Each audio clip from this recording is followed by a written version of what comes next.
Donald ট্রাম্পের দাদাগিরি শেষ করতে একজোট বাঁধল গোটা বিশ্ব। অবস্থা এতটাই খারাপ জায়গায় পৌঁছে গেল যে রাষ্ট্রসংঘকে এমার্জেন্সি মিটিং ডাকতে হলো এবং ইউএন চার্টারের যে নির্দিষ্ট আইন আছে সেই আইন যে আমেরিকা ভঙ্গ করেছে তা নিয়ে কিন্তু ডিবেটে কার্যত উত্তাল হয়ে গেল রাষ্ট্রসংঘ। প্রধানত রাশিয়া এবং চায়না, যারা পার্মানেন্ট মেম্বার জাতিসংঘের, তাদের পক্ষ থেকে অবজেকশন জানানো হয়। এই দুই প্রভাবশালী দেশ একযোগে বলে যে এই মুহূর্তে আমেরিকা যেভাবে ভেনিজুয়েলার প্রেসিডেন্টকে তাদের দেশে নিয়ে গেছে তা কোনোভাবেই মেনে নেওয়া যায় না। কারণ আমেরিকা রেজিম চেঞ্জের চেষ্টা করেছে। শুধু তাই নয়, তারা ভেনিজুয়েলার যে সভার্নিটি আছে তা কিন্তু সরাসরি ভায়োলেট করেছে এবং ইউএন চার্টার যে রুল আছে, যে নির্দিষ্ট আইন আছে, ইন্টারন্যাশনাল ল, সেটাকে সরাসরি ভঙ্গ করেছে। আমেরিকা পাল্টা কিছু যুক্তি দেয়। তারা পরিষ্কার বলেন যে আমেরিকার পক্ষ থেকে ডিপ্লোম্যাসির সুযোগ দেওয়া হয়েছিল এবং ডিএসকেলেট করার অনেক সুযোগ দেওয়া হয়েছিল, কিন্তু ভেনিজুয়েলা কোনো কিছুতেই কর্ণপাত করেনি। ইউএস অ্যাম্বাসাডার রাষ্ট্রসংঘে আজকে বলেছেন, কোট আনকোট আমি আপনাদের পড়ে শোনাচ্ছি, তাহলে এদের ভার্সনটা আপনাদের কাছে ক্লিয়ার হবে। তিনি বলেছেন, Trump gave diplomacy a chance, he offered Maduro multiple off ramp, he tried to de-escalate. There is no war against Venezuela or its people. We are not occupying their country. এরকম কথাবার্তা তারা বলেছেন। অর্থাৎ যে ভেনিজুয়েলার মানুষের বিপক্ষে আমেরিকা লড়াই করছে না বা যুদ্ধ ঘোষণা করেনি, মাদুরোর বিপক্ষে এই লড়াই এবং ডিএসকেলেট করার অনেক চান্স আমেরিকার পক্ষ থেকে দেওয়া হয়েছে, ডিপ্লোম্যাটিক চ্যানেলকে ব্যবহার করা হয়েছে। কিন্তু এরপর যখন কোনো অবস্থাতেই ভেনিজুয়েলার অবস্থা পরিবর্তন করা সম্ভব হয়নি, তাই ডোনাল্ড ট্রাম্পের আমেরিকা এই ধরনের আগ্রাসন দেখিয়েছে। তা কিন্তু রাষ্ট্রসংঘে ইউএস এর অ্যাম্বাসাডার আজকে বলেছেন। 2019 সালে ডোনাল্ড ট্রাম্প প্রথমবারের জন্য চেষ্টা করেছিলেন ভেনিজুয়েলাকে শেষ করে দিতে। তারা ভেনিজুয়েলার উপর একাধিক স্যাংশন লাগায় এবং পরবর্তীকালে পলিটিক্যাল সেফ এক্সিটেরও অফার কিন্তু মাদুরোকে দেওয়া হয়েছিল। এবং শুধু তাই নয়, ইন্টারনাল পলিটিক্যাল ট্রানজিশনের জন্য সময় বরাদ্দ করেছিল আমেরিকা। কোনো অবস্থাতেই মাদুরোকে সরাতে তারা পারেনি।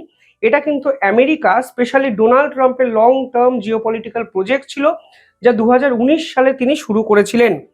পরবর্তীকালে এখানে পরিষ্কার বলা হয়েছে যে Venezuela state was not targeted, only target was Maduro. অর্থাৎ ভেনিজুয়েলাকে টার্গেট করা হয়নি, কেবলমাত্র মাদুরোকে টার্গেট করা হয়েছে। এবং পরিষ্কারভাবে আমেরিকা বলেছেন যে আমেরিকা যে সিদ্ধান্ত নিয়েছে তা রিজিওনাল স্টেবিলিটির জন্য অত্যন্ত ইম্পর্টেন্ট এবং এছাড়া আমেরিকার কাছে কোনো উপায়ই নাকি ছিল না। আমাকে কমেন্টে অনেকেই জিজ্ঞাসা করেন যে ইনকাম কিভাবে বাড়ানো সম্ভব। এর জন্য আজ আমি একটি অ্যাপের সঙ্গে আপনাদের পরিচয় করিয়ে দিচ্ছি। সে অ্যাপটার নাম মার্কেট উলফ। মার্কেট উলফ হলো একটি সেভি রেজিস্টার্ড অ্যাপ, যেখানে আপনি লগ ইন করে খুব সহজেই ইনকাম বাড়াতে পারেন। এবার আপনাদের দেখাচ্ছি এই মার্কেট উলফ অ্যাপ আপনারা কিভাবে ব্যবহার করতে পারেন। দেখুন, প্রথমে আমি পিন দিয়ে এই অ্যাপে লগ ইন করলাম। এখানে দেখাচ্ছে ফলো ট্রেন্ড অপশান, যেখানে মার্কেটে প্রফিটেবল ট্রেন্ডগুলোই আপনাকে শুধু দেখাবে। এবার একটা ক্লিকেই আপনি এখান থেকে ট্রেন্ড খুব সহজে ক্লিক করে ফলো করতে পারেন। এখানে আপনি খুব ছোট অ্যামাউন্ট ইনভেস্ট করে ট্রেডিং শুরু করতে পারেন। মার্কেটে বাকি অ্যাপে ইনভেস্টমেন্ট আপনাকে 3 গুণ বেশি করতে হয়। এখানে আছে স্টপ লস অপশান, যা আপনার ক্ষতি আটকায়। যদি আপনার ক্ষতি একটি নির্দিষ্ট লেভেলে পৌঁছে যায়, তাহলে এই অ্যাপটি অটোমেটিকলি বন্ধ করে দেবে আপনার ইনভেস্টমেন্ট। এই অ্যাপের ব্রোকারেজ ফি মার্কেটের অন্য অ্যাপের থেকে অনেকটাই কম। এখানে দেখুন প্রফিট ট্রেন্ড অনুযায়ী চলছিল। আমি একটি ক্লিকেই স্টপ ট্রেন্ড করে দিলাম এবং খুব অল্প সময়ে 1306 টাকার প্রফিট বুক হয়ে গেল।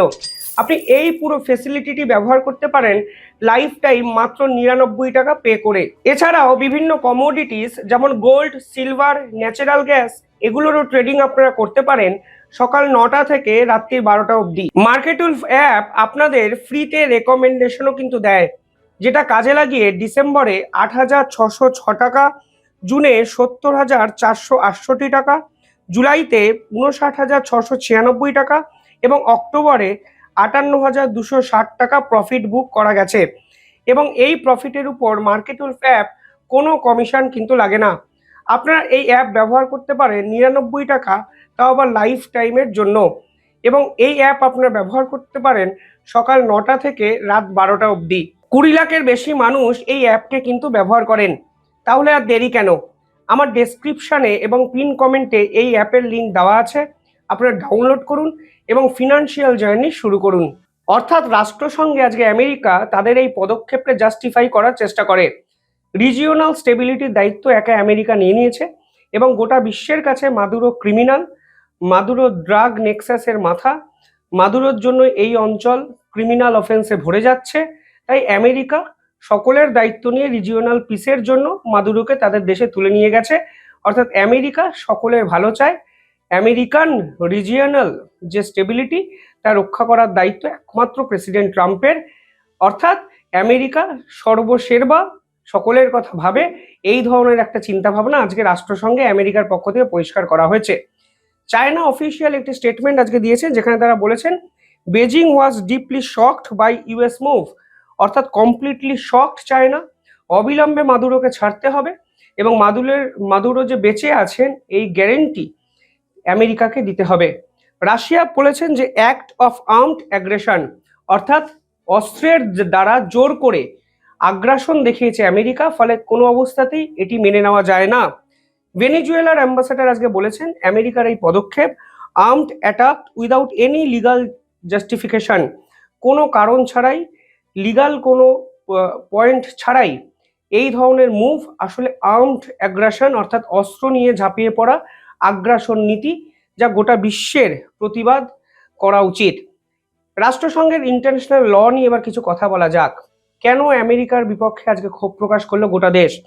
দেখুন, রাষ্ট্রসংঘে পরিষ্কার কিছু রুল আছে, সেখানে পরিষ্কার বলা হয়েছে দুটো পার্টিকুলার বিষয়কে নিয়ে। একটিকে বলা হচ্ছে স্টেট সভার্নিটি, অন্যটিকে বলা হচ্ছে prohibition on the use of force, article 2(4), মানে কোথায় আপনি আপনার ফোর্স ব্যবহার করতে পারবেন এবং স্টেট সভার্নিটি রক্ষা করার দায়িত্ব ঠিক কিভাবে পালন করতে হবে গোটা বিশ্বের দেশকে। সেখানে পরিষ্কার বলা হয়েছে কোনো দেশ must not use force, territorial integrity, অর্থাৎ কোনো নির্দিষ্ট রাষ্ট্রের ইন্টিগ্রিটি নষ্ট করার জন্য কোনো দেশই তাদের ফোর্সকে ব্যবহার করতে পারবে না। পলিটিক্যাল ইন্ডিপেন্ডেন্স রক্ষা করতে হবে একে অপরের প্রতি, অর্থাৎ একটি রাষ্ট্র যারা নির্দিষ্ট আইন মেনে সরকার গঠন করেছে, আপনি তাদের দেশে ফোর্সফুলি ঢুকে গিয়ে তাদের প্রেসিডেন্টকে তুলে এনে রেজিম চেঞ্জ করে দিচ্ছেন, তা হলো পলিটিক্যাল ইন্ডিপেন্ডেন্স বিপক্ষে, যা ইউএন চার্টারে পরিষ্কার লেখা হয়েছে। এবং আর্টিকেল 2(4)-এ পরিষ্কার বলা হয়েছে যে এই ধরনের কর্মকাণ্ড বিশ্বের কোনো দেশ করতে পারে না। এক্ষেত্রে এক্সেপশনাল দুটো পয়েন্ট আছে।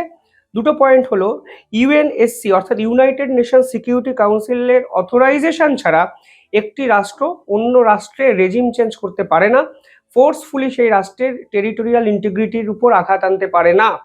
দ্বিতীয়ত বলা হয়েছে সেলফ ডিফেন্স, যেটা আর্টিকেল 51-এ বলা হয়েছে যে যদি আপনার উপরে কোনো অ্যাটাক হয়, আপনি সেলফ ডিফেন্সের জন্য আপনি পদক্ষেপ নিতে পারেন, মিলিটারি এসকেলেশন দেখাতে পারেন।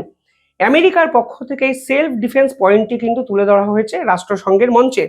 সেখানে তারা বলেছেন যে মাদুরো যে ধরনের কর্মকাণ্ড করছিল তা আমেরিকার সুরক্ষার জন্য ডেঞ্জারাস হয়ে যাচ্ছিল, ফলে তাদের রাষ্ট্রকে রক্ষা করার জন্য তাদেরকে এই ধরনের পদক্ষেপ নিতে হয়েছে। রাষ্ট্রসংঘে যে লিগাল এক্সপার্টরা আছেন তারা পাল্টা বলেছেন যে আর্মড অ্যাটাক হলেই একমাত্র সেলফ ডিফেন্স পয়েন্টটি জাস্টিফাই করা যায়। যদি ভেনেজুয়েলার মিলিটারি আপনাদের উপর আক্রমণ করত, তাহলে আপনারা মিলিটারি আগ্রাসন দেখাতে পারতেন। সেলফ ডিফেন্স মানে তো সেটাই। অন্য একটি রাষ্ট্র আপনার রাষ্ট্রে ঢুকে ড্রাগের চোরাচারা মানে ড্রাগের ব্যবসা করছে এবং আপনি সেই রাষ্ট্রের প্রেসিডেন্টকে তুলে আনলেন আপনার দেশের ড্রাগ র্যাকেটকে নষ্ট করতে না পেরে, এটা কোন অজুহাতে সেলফ ডিফেন্স হচ্ছে আমি তো বুঝতে পারছি না। ফলে পুরো বিষয়টি আজকে রাষ্ট্রসংঘের তর্ক বিতর্কের মধ্যে কিন্তু গড়ায়। পাশাপাশি রাষ্ট্রসংঘে পরিষ্কার বলা হয় যে প্রত্যেকটি রাষ্ট্রের হেড অফ স্টেট যাকে বলা হয় তার একটা নির্দিষ্ট ইমিউনিটি আছে। সেই ইমিউনিটি হলো যে আপনি কোনো রাষ্ট্রপ্রধানকে আপনি ক্রিমিনাল মানে যে জুরিডিকশন আছেন সেটাকে ফেস করতে বাধ্য করতে পারেন না। এবং আমেরিকা কিন্তু ঠিক সেটাই করেছে। মাদুরোর কিন্তু একটি নির্দিষ্ট ইমিউন ছিল, যে অনাক্রমতা যাকে বলা হয়, যে আপনি কোনো রাষ্ট্রের ওই আইনের আওতায় পড়বেন না। কিন্তু আজকে আপনি হঠাৎ করে মাদুরোকে নিজের দেশে নিয়ে গিয়ে নিউ ইয়র্কের আদালতে প্রেজেন্ট করে দিচ্ছেন, এ তো ইউএন চার্টার্ডের বিপক্ষে। আমেরিকা বলছে যে এই মুহূর্তে মাদুরো যেভাবে সরকার চালাচ্ছিল সেটা অনৈতিক এবং বেআইনি, এবং যখন তাকে সরিয়ে দেওয়া হয়েছে ফলে সেই ইমিউনিটি তার জন্য কার্যকরী নয়, তিনি আর প্রেসিডেন্ট নন, ফলে তার বিপক্ষে ক্রিমিনাল অফেন্সের মামলা আমরা দিতেই পারি। দেখুন, এক্ষেত্রে একটা উদাহরণ মাথায় রাখতে হবে। 2022 সালে হন্ডুরাসের প্রেসিডেন্ট হার্নান্ডেজকে একইভাবে কিন্তু কনভিক্টেড করেছিল আমেরিকা, এবং সে সময় আমেরিকার জেলে তাকে প্রডিউস করা হয়। একদম একই চার্জটি কি ছিল?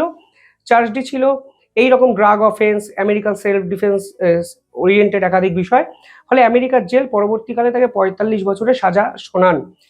ডোনাল্ড ট্রাম্প ক্ষমতা নিয়ে সেই হার্নান্ডেজকে জেল থেকে ছেড়ে দেন, এবং তখন তিনি বলেন হার্নান্ডেজ আসলে রাজনৈতিক প্রতিহিংসার শিকার। তার বিপক্ষে যে আইন আদালতে যে মামলা মোকদ্দমাগুলো হয়েছে সেগুলো টোটালি হার্শ একটি ডিসিশন এবং আনফেয়ারলি ডিসিশন। এই ধরনের কর্মকাণ্ড কিন্তু সে সময় ঘটিয়েছিল বাইডেন প্রশাসন। অথচ ডোনাল্ড ট্রাম্প প্রশাসন এসেই হন্ডুরাসের সেই প্রেসিডেন্ট হার্নান্ডেজকে জেল থেকে মুক্তি দেন, এবং তিনি রাজনৈতিক প্রতিহিংসার একাধিক কথাবার্তা তিনি তুলে ধরেছিলেন। অথচ আজকের দিনে দাঁড়িয়ে ভেনিজুয়েলার প্রেসিডেন্টের সঙ্গেও তিনি একই ধরনের কর্মকাণ্ড কিন্তু করছেন, যা আসলে ডোনাল্ড ট্রাম্পের দ্বিচারিতাকে এস্টাবলিশ করে দিচ্ছে আন্তর্জাতিক মঞ্চে। ইউনাইটেড নেশন সিকিউরিটি কাউন্সিলের পক্ষ থেকে অফিসিয়ালি কি সিদ্ধান্ত নেওয়া হয় তার জন্য অপেক্ষা করতেই হবে। অসংখ্য আপডেটেড আসবে এই বিষয়ে, আপডেটেড ভিডিও আমি আপনাদের জন্য নিয়ে আসবো। দেখতে থাকুন দ্য ইন্ডিপেন্ডেন্ট বেঙ্গল। তবে শেষ করার আগে একটু মাথায় রাখবেন, মার্কেট উলফ অ্যাপ ব্যবহার করা অত্যন্ত সহজ ও সিকিউর। প্রায় 20 লক্ষ মানুষ এই অ্যাপটিকে এখন ব্যবহার করেন। অ্যান্ড্রয়েড এবং iOS দুটো ভার্সানই কিন্তু এই অ্যাপটিকে আপনারা ব্যবহার করতে পারেন। তাহলে আর দেরি কেন? আমার ডেসক্রিপশনের লিঙ্ক এবং পিন কমেন্টে এই অ্যাপটির লিঙ্ক আছে, আপনারা ডাউনলোড করুন এবং ট্রেডিং জার্নি শুরু করুন। দেখতে থাকুন দ্য ইন্ডিপেন্ডেন্ট বেঙ্গল। ধন্যবাদ।